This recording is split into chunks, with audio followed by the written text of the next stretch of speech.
नमस्कार, आप देख रहे हैं हमारा समाचार और मैं हूं आपके साथ दिव्याशिका। देखिए, एक पर्चा आप मेरे हाथ में देख रहे होंगे, ये भी परेशान विद्यार्थी है। वैसे मैं शहीद स्मारक पर मौजूद हूं, यहाँ पर एसआई भर्ती परीक्षा का जो धरना चल रहा है, लेकिन यहाँ पर कुछ और भी विद्यार्थी आए जो अपनी परेशानी लेकर आए कि कम से कम अब तो भाई कोई सुन लो, हम परेशान हो चुके हैं, उम्र निकली जा रही है, परेशानियां बढ़ रही है, मानसिक तनाव बढ़ रहा है और पैसा तो देखिए वेस्ट होता ही और पैसा कमाने में लगता है समय। भर्ती परीक्षा है कनिष्ठ अनुदेशक भर्ती परीक्षा, काफी लंबे समय से इसका जो है रिजल्ट बाकी है। 2024 में ये परीक्षा हुई थी, एग्जाम डेट थी 19/11 को और अब तक इसका रिजल्ट नहीं आया। विद्यार्थी मेरे साथ मौजूद है, इनका कहना है कि पशु परिचर का रिजल्ट भी आ गया, लेकिन हमसे कौन से दुश्मनी है जो हमारा रिजल्ट ही सरकार नहीं देना चाह रही है। ऐसा क्या कर दिया हम लोगों ने? इन विद्यार्थियों से जानते हैं कि क्या पीड़ाएं हैं इनकी और कैसा मानसिक तनाव ये झेल रहे हैं। आइए एक एक से ही बात कर लेते हैं। क्या नाम है आपका? अमित कुमार।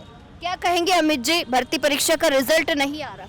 ये वैकेंसी 2024 में हुई थी और अभी तक 5 महीने हो गए। 5 महीने से लगभग 10-20 दिन ऊपर चले गए। इसका रिजल्ट निकालने की बात थी मार्च में, तो वो मार्च में अभी तक रिजल्ट 20 दिन हो गए, अभी तक तो निकाला नहीं है। अब बोल रहे हैं 7 तारीख को निकालेंगे, तो 7 तारीख तो आ जाएगी कल या परसों तक। फिर भी अगर नहीं निकाल पाई रिजल्ट तो हम आंदोलन करेंगे बड़ा। और हनुमान जी बेनीवाल के पास आज आए थे, हम मांग को लेकर बढ़िया सुनी हमारी और बढ़िया बातचीत की। Thank you. क्या कहेंगे, नाम क्या है आपका? मैं चेतन सीरा कनिष्ठ अनुदेशक भर्ती के लिए बहुत संघर्ष कर रहा हूँ। मैं 30 साल का हो गया इसका रिजल्ट के इंतजार करते। देखिए, उम्र निकलती है भैया, बहुत बुरा लगता है। 30 साल हो गई, शादी हो गई आपकी? नहीं, घर वाले जाता हूँ घर पे तो बोलते हैं रिजल्ट नहीं आया तेरी, मेरी शादी कहाँ से होगी। पहले तो रिजल्ट ही होता है भाई, माँ बाप यही पूछते हैं पढ़ा लिखा कितना है। और लड़की वालों ने अगर ये पूछ लिया कि अभी तक तो तुम्हारा रिजल्ट ही नहीं आया, हमारी बेटी को क्या खिलाओगे फिर? ये कनिष्ठ अनुदेशक भर्ती ऐसी है, गहलोत सरकार आई तब भर्ती निकाली, उसके बाद फिर भजन लाल जी आए, इससे एग्जाम के लिए हमने यहाँ यहीं पे उपेन्द्र यादव जी के साथ में इतने धरने दिए थे, तब जाके भर्ती आई। उपेन्द्र यादव जी तो चल दिए। उपेन्द्र यादव जी तो चले गए आपको बीच राह में छोड़कर। हाँ, हमें उनसे उम्मीद थी कि हमारी भर्ती पूरी करवा के जाएंगे, आज अब तो सुनते नहीं है हमारी। कम से कम इस भर्ती को पूरी करवा दो, रिजल्ट जारी करवा दो। इतने दिन हो गए, कम से कम 2.5-3 साल हो गए इस भर्ती के लिए संघर्ष करते हुए। 2024 में ये भर्ती आई कांग्रेस सरकार के राज में, उसके बाद भजन लाल जी ने इसका पेपर करवाया मुश्किल से। आज विभाग में मोदी जी कहते हैं स्किल के नाम पे कि ऐसे कर दो वैसे कर दो। स्किल के नाम में राजस्थान में जितनी सारी आईटीआई है ना, 311 लोग आरटीआई के जरिए जाना, तो 300-400 लोग हैं जो परमानेंट है इसमें, बाकी कोई भी कुछ शुद्ध नहीं है आईटीआईयों में। आप इस चैनल के माध्यम से यह बताना चाह रहा हूँ, आप कभी एक आईटीआई में जाके देखना जिसमें अगर परमानेंट आपको स्टाफ मिल जाए ना, एक कहीं पे 2 कहीं पे 3, ऐसी बेड़ा गर्क कर रखा है आईटीआईयों का। विभाग को सब कुछ पता है, लेकिन सरकार को सब कुछ पता है, मोदी जी को भी पता है, लेकिन रिजल्ट अभी 2500 भर्ती निकाली है, 3100 पद इसमें सैंक्शन है, लेकिन एक भी ऐसा वो नहीं है नेताजी कि अभी हम हनुमान बेनीवाल जी के पास आए, इनसे हमें बहुत उम्मीद है कि अब कम से कम रिजल्ट के लिए कुछ लगाएंगे, हमारी उम्मीदें जगी है।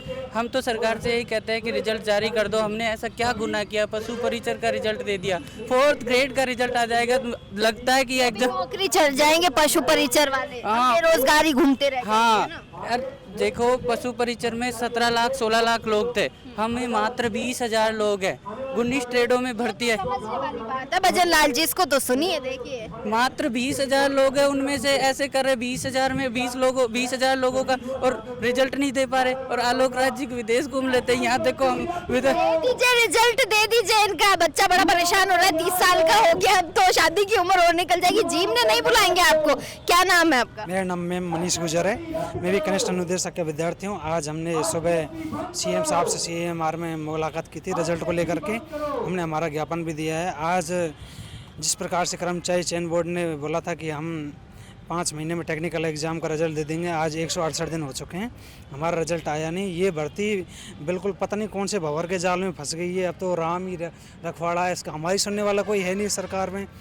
हमने कई बार बात रखी है अपने रिजल्ट को लेकर के, कर्मचारी चयन बोर्ड जब भी जाते हैं डेट पे डेट, वो सलमान खान का कौन सा एक्टर का वो डायलॉग है ना कि डेट पे डेट, पर हमें न्याय नहीं मिल रही। डेट पे डेट मिलती है। आलोक राज जी चल दिए घूमने, USA घूम के आएंगे, पता नहीं उनको सुध आएगी नहीं आएगी, वो शायद मुझे तो ऐसा लगता है भूल ही गए हैं इसका रिजल्ट देना। 17 लाख कैंडिडेट थे, पशु परिचर के अंदर हमसे कई गुना बड़ी भर्ती थी, वो उसका रिजल्ट दे दिया, हमारा रिजल्ट नहीं दे रहे। हमारे वैकेंसी के अंदर का ध्यान ज़्यादा जरूरी है ना रखना। नहीं, वो बात ठीक है, हम भी किसान के बेटे हैं मैम, हम भी किसान के बच्चे हैं, हम भी गाय भैंस पालते हैं, हम भी नारा डालते हैं भैंसों के लिए, हम गांव से आते हैं, ऐसे नहीं है, हम सारी चीज़ जानते हैं। पर ये कि हमको इस भर्ती का रिजल्ट चाहिए। हमें आपके चैनल के माध्यम से मुख्यमंत्री राजस्थान सरकार से निवेदन करते हैं, और हम हमारे डिपार्टमेंट कौशल नियोजन उद्यमिता विभाग के जो मंत्री हैं कर्नल राजेंद्र राठौड़ जी, उनसे भी हम निवेदन करते हैं, हाथ जोड़ के निवेदन है कि आप थोड़ा विभाग पर ध्यान दीजिए और इस भर्ती को पूरी कीजिए। भर्ती पूरी न होने के पीछे कई विभाग के भी कारण है। विभाग एक्सपर्ट मौजूद नहीं करवा रहा कर्मचारी चयन बोर्ड को। कर्मचारी चयन बोर्ड हमेशा विभाग के ऊपर टाल देता है कि आपका विभाग हमें एक्सपर्ट नहीं दे रहा, इसलिए हम रिजल्ट नहीं निकाल पा रहे। तो एक्सपर्ट हम थोड़ी देंगे, एक्सपर्ट विभाग ही तो देगा, विभाग से बात कीजिए आप। तो हमारी तो आपके चैनल के माध्यम से यही निवेदन है कि कनिष्ठ अनुदेशक भर्ती का रिजल्ट जल्दी से जल्दी दिया जाए। बेरोजगार परेशान है, बेरोजगार प्रताड़ित हैं, और हम हमारी इस मांग को लेकर के आंदोलन भी करेंगे। आज हनुमान बेनीवाल साहब से भी मिले, उन्होंने हमें आश्वासन दिया है, और हम अब तक नहीं हटेंगे, तब तक हमारा रिजल्ट नहीं आएगा। हम संघर्ष करते रहेंगे, नेता मंत्री विधायक सबसे हम मुलाकात करते रहेंगे रिजल्ट को लेकर के। चलिए, बहुत शुक्रिया, जल्दी आए आपका रिजल्ट, हमारी भी यही कामना है। क्या कहेंगे, क्या नाम है आपका? मेरा नाम विजय बाम्बू है। मैं गंगानगर से चल के आया हूँ इस रिज़ल्ट के लिए, और इस भर्ती के पीछे हमने बहुत भागा-दौड़ी की है। पिछली सरकार भी टॉफ़ियाँ देती थी, और ये सरकार भी टॉफ़ियाँ दे रही है। पिछली सरकार में तो इतने भागे कि इस भर्ती के कभी नियम नहीं बने, नियम को चेंज करने में टाइम लग गया। अब ये भर्ती आ गई तो इस रिज़ल्ट को भी रोक दिया गया है। इस भर्ती के एग्ज़ाम को 2 बार पोस्टपोन कर दिया गया है। अब पोस्टपोन करने में बच्चा परेशान होता है, बहुत मेहनत करते हैं उसके घर वाले, तब जाके बच्चा पढ़ता है। यहाँ जयपुर में रह के तैयारी करना बहुत कठिन बात होती है बच्चे के लिए। तो यही चाह रहे हैं कि रिजल्ट जल्दी से जल्दी ये जारी करे। और अभी हम आज सुबह जाके आए थे मुख्यमंत्री आवास में, तो हमने मुख्यमंत्री से भी आज खुद ने हमारे से लेटर लिया और बोला कि हम करवाएंगे। और आलोक राज जी से भी निवेदन है कि सर आप तारीख पे तारीख दे रहे हो, जो 23 मार्च का आपने डेट घोषित कर दी, तो वो 23 मार्च आपकी निकल गई है। उसके बाद में आपने 20 अप्रैल को भी घोषित किया, वो 20 अप्रैल भी निकल गई है। अब 7 तारीख बोला है, और एक चैनल के माध्यम से आपने बोला था कि 20 मई को मैं दे दूंगा, तो 20 मई भी निकल जाएगी। रिजल्ट नहीं दिया तो ये युवा बहुत परेशान है। फिर आप बोलोगे भी हम क्या करें। अब आप तो विदेश घूमने चले गए, पर ये युवा क्या करे, कहाँ जाए, किसके शरण में जाए।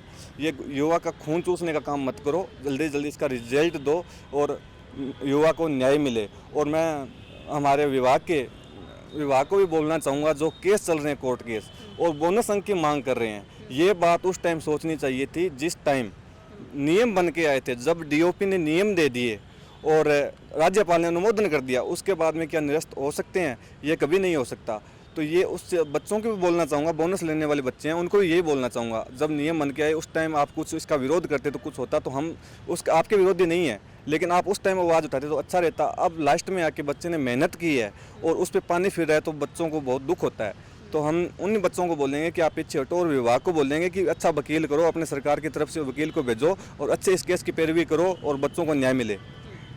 चलिए, बहुत शुक्रिया। देखिए, काफ़ी स्टूडेंट्स जो है परेशान है, काफ़ी हद तक परेशान है कि जो नेता मंत्री अधिकारी हैं विदेशों के दौरे कर रहे हैं, उन्हें कोई मतलब नहीं है बच्चों से। कभी मार्च की डेट दी जाती है तो कभी मई की डेट दी जाती है। इन्होंने साफ कह दिया है कि देखिए, हमारी उम्र निकले या हम मानसिक तनाव को और ज़्यादा झेले, उससे तो अच्छा है कि रिजल्ट ही दे दीजिए। पशु परिचर, काफ़ी बड़े स्केल पे पशु परिचर की जो भर्ती है वो हुई थी, काफ़ी लाखों बच्चे उसमें शामिल थे, लेकिन इनका भी यही कहना है कि मात्र 20,000 बच्चे इसमें शामिल थे। कनिष्ठ अनुदेशक जो भर्ती है, आप तो कम से कम उसका रिजल्ट दे दीजिए ताकि हमारे चेहरे भी खिल उठे और हम भी जो है जिस तरीके से घर वालों की आस उम्मीद होती कि हमारा बेटा या बेटी कुछ बन जाए, कमा के लाए घर, ठीक उसी प्रकार से इन लोगों की भी आस उम्मीद और परिवार की तो भैया होती है। जब माँ बाप अपने बच्चों को घर से बाहर भेजते हैं ना, तो आशाएं और उम्मीद साथ देकर भेजते हैं, लौटो तो कुछ बनकर ही लौटना। वो मैं समझ सकती हूँ, क्योंकि हम भी काफ़ी सालों से जब बाहर रह रहे थे तो हमारे माता पिता भी यही सोचते थे कि जाओ और कुछ करके ही लौट आना। जब बाहर बच्चा रहता है ना, तो हज़ारों रुपए खर्च होते हैं। दूध लाने में भी आजकल तो 55 रुपये होने को जा रहा है दूध भी, तो आप समझ सकते हैं 65 दूध होने जा रहा है। तो आप समझ सकते हैं कि जब आदमी बाहर रहता है, हॉस्टल में रहता है, पीजीओ में रहता है, तो काफ़ी खर्चा आता है। और अगर इस तरीके से भर्तियां अटकी रहेंगी, इस तरीके से पेपर लीक होती रहेगी, तो मेरा भी सवाल है भाई, कहाँ है राजस्थान के बच्चों का भविष्य? सरकार आती है, जाती है, तमाम फालतू के वादे करती है और कुछ नहीं होता। आप भी तमाम छोटी बड़ी अपडेट्स के लिए बने रहिएगा हमारा समाचार के साथ। मैं दिव्या शेखावत, हमारा समाचार।